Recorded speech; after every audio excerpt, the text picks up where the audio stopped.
Students आज हम पढ़ेंगे कंसेप्ट ऑफ ऑर्गेनिक केमिस्ट्री कि ऑर्गेनिक केमिस्ट्री का क्या कंसेप्ट है। इससे पहले हम कुछ थोड़ी डिटेल में बात कर लेते हैं कि केमिकल कंपाउंड्स जो होते हैं वो उनकी दो मेन क्लासेस हैं। उनमें हमारे पास एक क्लास आ जाती है ऑर्गेनिक कंपाउंड्स, ठीक है जी, ऑर्गेनिक कंपाउंड्स, ठीक है जी। इसके अलावा और हमारे पास कौन सी क्लास आ जाती है जी, इनऑर्गेनिक कंपाउंड्स की। यानी केमिस्ट्री में हम देखते हैं कंपाउंड की दो मेन क्लासेस देखते हैं, ऑर्गेनिक कंपाउंड्स और इनऑर्गेनिक कंपाउंड्स, ठीक है जी। अब हम बात करते हैं कि ऑर्गेनिक कंपाउंड्स क्या हैं और इनऑर्गेनिक कंपाउंड्स क्या हैं। इसी को लेके, इसी को रिलेट करते हुए हम जो है ऑर्गेनिक केमिस्ट्री का कंसेप्ट समझने की कोशिश करेंगे। More than 200 year ago scientist का ये ख्याल था, या उस वक्त जो साइंटिस्ट थे वो क्या करते थे कि जो केमिस्ट थे वो ये करते थे कि जो सब्सटेंसेस होते थे उनको उनकी सोर्स की बेसिस पे जो है वो क्लासिफाई करते थे, ठीक है जी। केमिस्ट जो थे वो क्या करते थे कि वो सोर्स की बेस पे सब्सटेंसेस को क्लासिफाई करते थे, ठीक है जी। और वो किस तरह से करते थे कि जो एनिमल्स या प्लांट ओरिजिन के जो कंपाउंड थे या एनिमल्स या प्लांट से जो हासिल होते थे उन्हें वो कहते थे ऑर्गेनिक कंपाउंड। और जो मिनरल ओरिजिन के थे, यानी मिनरल ओरिजिन किस तरह से कि जो मादनियात यानी कि जमीन के नीचे से जो हासिल होते थे, यानी ऐसे कंपाउंड जो कि जमीन के नीचे से हासिल हो उनको हम कहते हैं यानी वो मादनियात, ठीक है जी, यानी मिनरल ओरिजिन के थे, ठीक है जी। और उनको हम कहते हैं जी, उनको वो कहते थे साइंटिस्ट के वो इनऑर्गेनिक कंपाउंड्स हैं, मिनरल ओरिजिन, ठीक है जी। जो मिनरल ओरिजिन के थे वो इनऑर्गेनिक, और जो प्लांट्स या एनिमल ओरिजिन के थे उनको कहते थे जी कि वो ऑर्गेनिक कंपाउंड है, ठीक है जी। तो मिसाल के तौर पे जो नमक है हमारे पास, टेबल साल्ट जिसको कहते हैं, टेबल साल्ट, ठीक है जी। टेबल साल्ट जो है ये इसको वो कहते थे, साइंटिस्ट का ये ख्याल था कि ये जो है ये मिनरल ओरिजिन है, ठीक है जी, ये मिनरल ओरिजिन है। इसी तरह हमारे पास मार्बल आ जाता है, ये सब के सब ये क्या है, मिनरल ओरिजिन है। यानी इनकी ओरिजिन जो है, इनकी सोर्स क्या है कि ये मिनरल से हासिल होते हैं, ठीक है जी। मार्बल आ गया हमारे पास, टेबल साल्ट आ गया, कार्बन डाइऑक्साइड है, ये सब के सब जो है ये मिनरल ओरिजिन के थे, मिनरल ओरिजिन के हैं। तो इनको उन्होंने कहा जी कि ये कौन से कंपाउंड है, ये इनऑर्गेनिक कंपाउंड है। इसी तरह से जो ऑर्गेनिक कंपाउंड थे उनका ये ख्याल था केमिस्ट का कि वो जो हैं वो प्लांट्स या एनिमल से हासिल होंगे, ठीक है जी। जैसे हम एग्जांपल ले लेते हैं कि हमारे पास सिट्रिक एसिड है, ठीक है जी। सिट्रिक एसिड जो है वो किससे हासिल होता है, वो लेमन से हासिल होता है, सिट्रिक एसिड लेमन से हासिल होता है। इसी तरह हमारे पास जो है टार्टारिक एसिड है, टार्टारिक एसिड इसकी जो ओरिजिन है वो क्या है जी, वो ग्रेप्स हैं, ठीक है, ग्रेप्स में लिख लेता हूं। इसी तरह जो हमारे पास आ जाता है जी एसिटिक एसिड जो हमारे पास आ जाता है, एसिटिक एसिड, इसकी जो ओरिजिन है वो क्या है कि इसकी जो ओरिजिन है वो है हमारे पास वाइनेगर यानी सिरका जो होता है, ठीक है जी।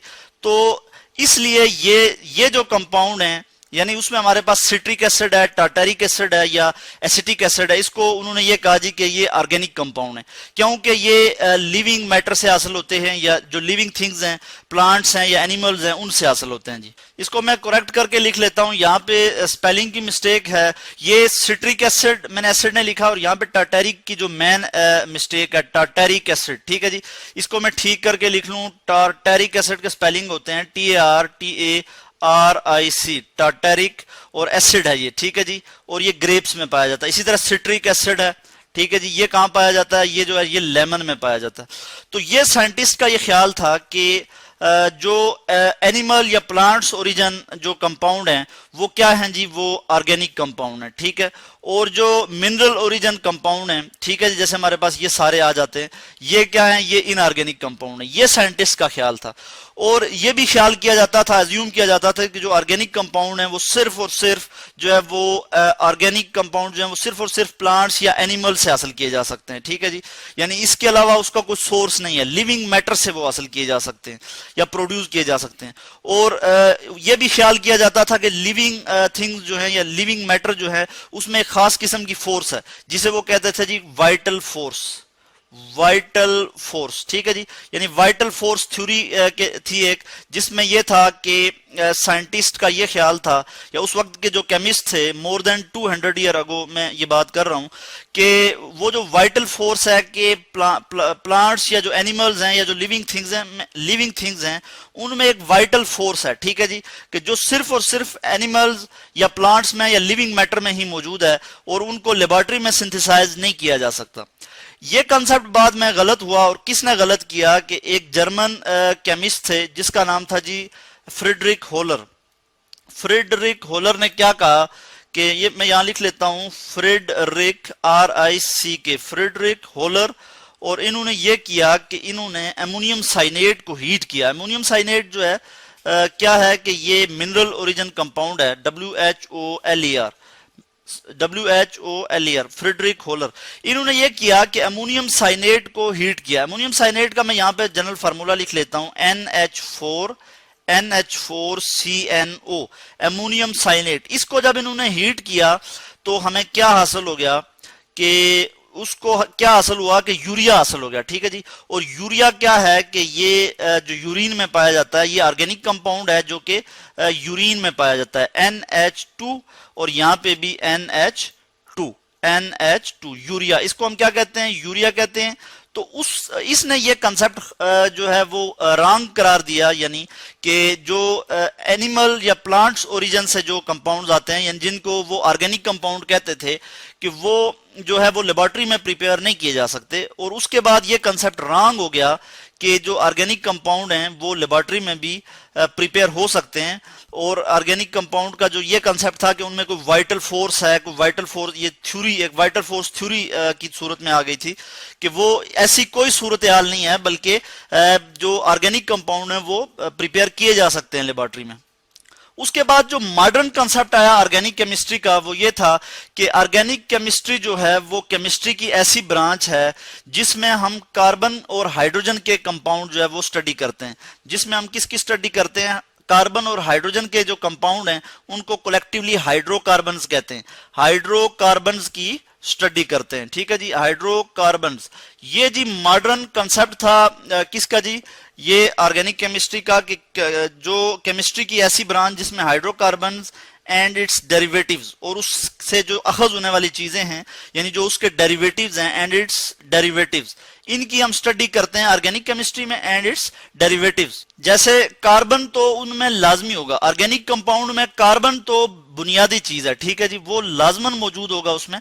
मगर उसके साथ हाइड्रोजन भी, ये भी देखा गया कि हाइड्रोजन जो है वो भी, हाइड्रोजन को मैं यहाँ H से लिख लेता हूं, कि हाइड्रोजन भी लाजमी तौर पे वहां मौजूद होता है, ठीक है जी। हाइड्रोजन को भी देखा गया कि मोस्टली जो ऑर्गेनिक कंपाउंड्स हैं उनमें हाइड्रोजन भी मौजूद है, कार्बन के साथ साथ हाइड्रोजन भी मौजूद है। तो इसके अलावा डेरिवेटिव्स क्या हैं कि उसमें मजीद और भी एलिमेंट आ सकते हैं। जैसे हमारे पास ऑक्सीजन है, ऑक्सीजन भी इन ऑर्गेनिक कंपाउंड में पाया जा सकता है, यानी कार्बन और हाइड्रोजन के साथ। इसी तरह नाइट्रोजन भी पाया जा सकता है, फास्फोरस भी पाया जा सकता है, और क्लोरीन भी पाया जा सकता है। ये इस तरह के ये जो एलिमेंट हैं, ये जब इसके साथ कंबाइन होंगे तो ये इसको हम कहेंगे कि ये डेरिवेटिव्स हैं, ठीक है जी। ये जो हैं ये क्या हैं, ये डेरिवेटिव्स हैं।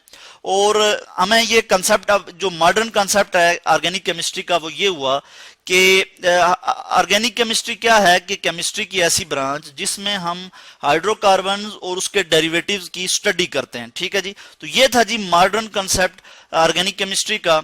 और ये कब से आया कि फ्रीडरिक होलर ने जब इस कंसेप्ट को रॉन्ग करार दिया कि वाइटल फोर्स, कोई भी ऐसी वाइटल फोर्स मौजूद नहीं है ऑर्गेनिक कंपाउंड्स में, या जो लिविंग मैटर है उसमें कोई भी वाइटल फोर्स थ्योरी नहीं है, बल्कि वो क्या है कि उनको लेबोरेटरी में प्रिपेयर किया जा सकता है। जैसे उसने एक मिनरल ओरिजिन एक कंपाउंड था अमोनियम साइनेट, ठीक है जी, उसको उसने हीट किया तो यूरिया, जो कि यूरिन में पाया जाता है, और ये ऑर्गेनिक कंपाउंड है, ठीक है। तो ये जब लेबोरेटरी में प्रिपेयर हो गया तो ये कंसेप्ट रॉन्ग हो गया और ऑर्गेनिक केमिस्ट्री का मॉडर्न कंसेप्ट आ गया। अब ऑर्गेनिक कंपाउंड आपको पता है, जैसे पेट्रोल है, ठीक है जी, पेट्रोल, डीजल, ये आप जो यूज करते हैं, ग्लूकोज, ठीक है, ये ऑर्गेनिक कंपाउंड है। शुगर, जो टेबल शुगर आप यूज करते हैं घरों में, सक्रोज जिसे बोलते हैं, ये भी ऑर्गेनिक कंपाउंड है, हाइड्रोकार्बन्स होते हैं इसमें। तो इन सब की स्टडी जो है, और मिलियंस ऑफ कंपाउंड्स हैं, और मिलियंस ऑफ ऑर्गेनिक कंपाउंड्स हैं इस वक्त जिनको स्टडी किया जाता है। और कार्बन की एक ऐसी प्रॉपर्टी है कि ये ये जो है ये अपने ही जैसे अपने ही यानी एलिमेंट के साथ अपने ही एटम्स के साथ एक लॉन्ग चेन मॉलिक्यूल बनाता है। ठीक है जी, इस प्रॉपर्टीज को हम आगे डिटेल में डिस्कस करेंगे, जिसे हम कैटिनेशन कहते हैं, कि सेल्फ लिंकेज प्रॉपर्टी है कार्बन में। ठीक है, तो ये था जी आज का कंसेप्ट ऑर्गेनिक केमिस्ट्री का, बेसिक क्या कंसेप्ट है ऑर्गेनिक केमिस्ट्री का, ऑर्गेनिक केमिस्ट्री क्या चीज है। होपफुली कि आपको इसकी समझ आई होगी।